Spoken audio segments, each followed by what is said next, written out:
Virginia Woolf's London, 1 century later. This fall, I traveled to London and I followed in Virginia Woolf's footsteps. I visited all 6 of her London homes. I meandered the green squares of Bloomsbury, where she was inspired to write, and I walked through several parks at the center of her written works. I also stumbled upon an international Extinction Rebellion protest in Trafalgar Square, a place Woolf often wrote about. There, I felt the vitality of the streets, gathering research and observations. And here you could see several places I visited, and they all correlate to Woolf, whether it's one of her homes, a place she wrote about, or anywhere she was inspired to write about. And so why did I decide to do this project? I've been a Woolf enthusiast since freshman year when we read Mrs. Dalloway in our freshman year studio courses. I also studied abroad in London in the fall of my junior year, and I really was intrigued by the city, and I wanted to know more about how Woolf saw the city herself. And so as I read more and more of Virginia Woolf, I found that place, specifically urban places, are almost like another character in her novels. So I did some research, and after reading and rereading some of her works, including Mrs. Dalloway, The London Scene, a group of short stories and essays, among others, I looked to some theories. So I first looked at the spatial turn theory. And so whenever scholars across most any academic discipline are analyzing space, they look at the spatial turn theory and they use this theory. And so it's the emphasis on place and space in literature and the physical location and narrative and the reorientation and reevaluation of space. So basically it's the study of how space can be manipulated in different works of literature.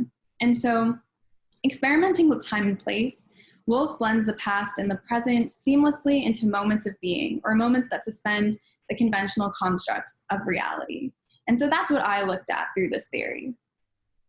And another theory I looked at is the theory of flânerie, which is derived from Charles Baudelaire's Paris. And so the flâner is the figure of a male walker of the streets who observes his surroundings. And he's a pleasure seeker. He's observing everything around him. And oftentimes the male gaze has been derived from this.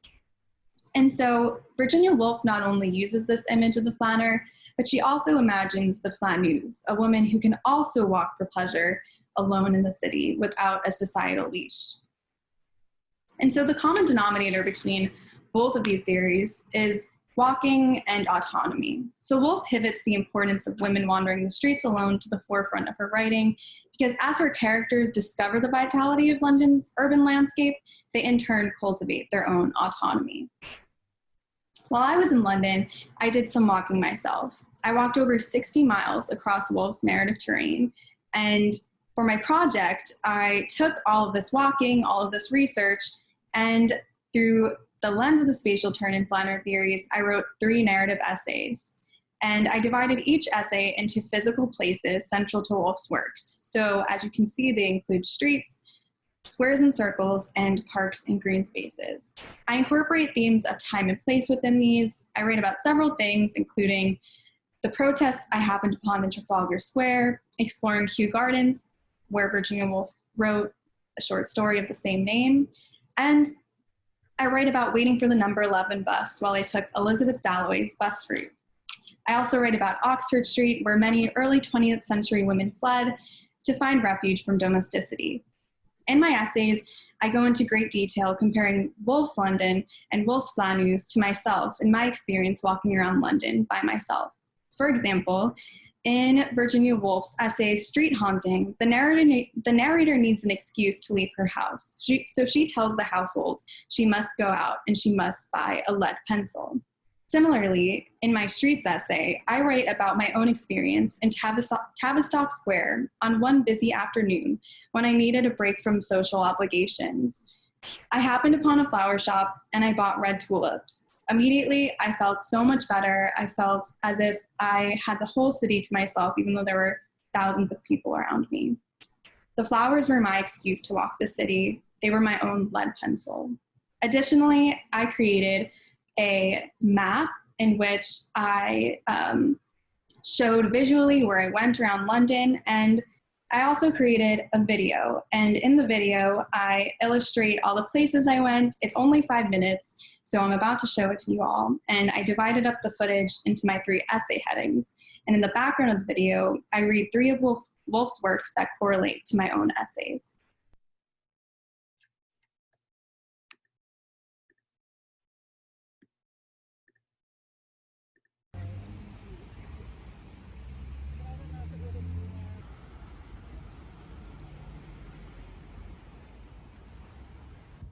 No one, perhaps, has ever felt passionately towards a lead pencil, but there are circumstances in which it can become supremely desirable to possess one. Moments when we are set upon having an object, an excuse for walking half across London between tea and dinner. So, when the desire comes upon us to go street rambling, the pencil does for a pretext. And getting up, we say, "Really, I must buy a pencil."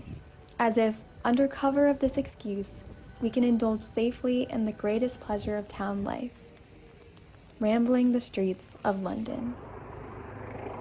That is true. To escape is the greatest of pleasures. Street haunting in winter, the greatest of adventures. Still, as we approach our own doorstep again, it is comforting to feel the old possessions, the old prejudices fold us round. And in the self, which has been blown about at so many street corners, sheltered and enclosed.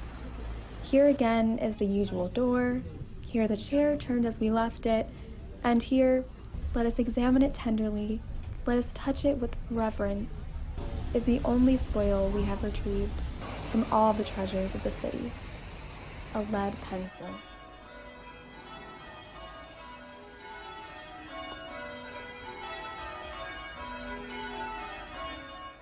For having lived in Westminster, one feels, even in the midst of the traffic or waking at night, Clarissa was positive, a particular hush or solemnity, an indescribable pause, a suspense before Big Ben strikes.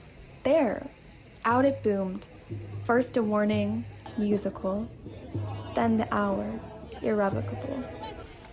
Such fools we are, she thought, crossing Victoria Street.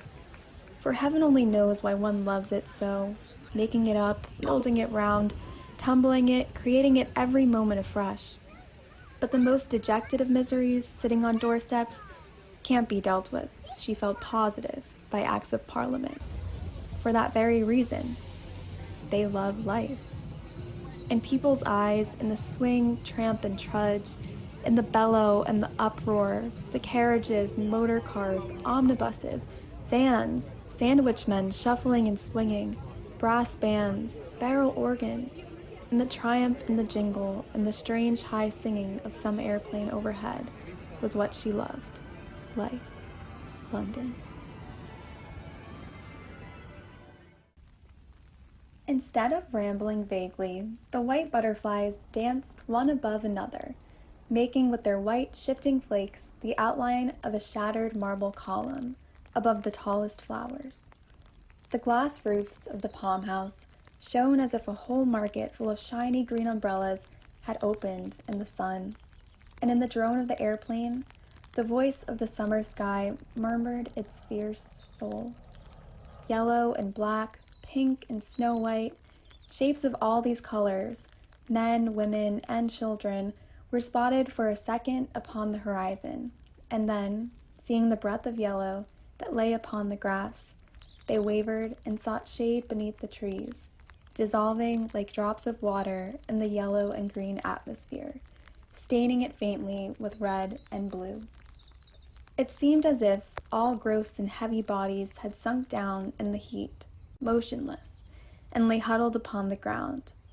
But their voices went wavering from them as if they were flames lulling from the thick waxen bodies of candles.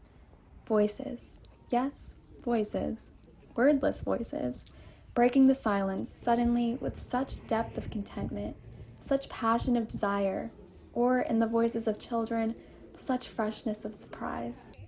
Breaking the silence? But there was no silence. All the time the motor omnibuses were turning their wheels and changing their gear, like a vast nest of Chinese boxes, all wrought steel turning ceaselessly, on the top of which the voices cried aloud and the petals of myriads of flowers flashed their colors into the air.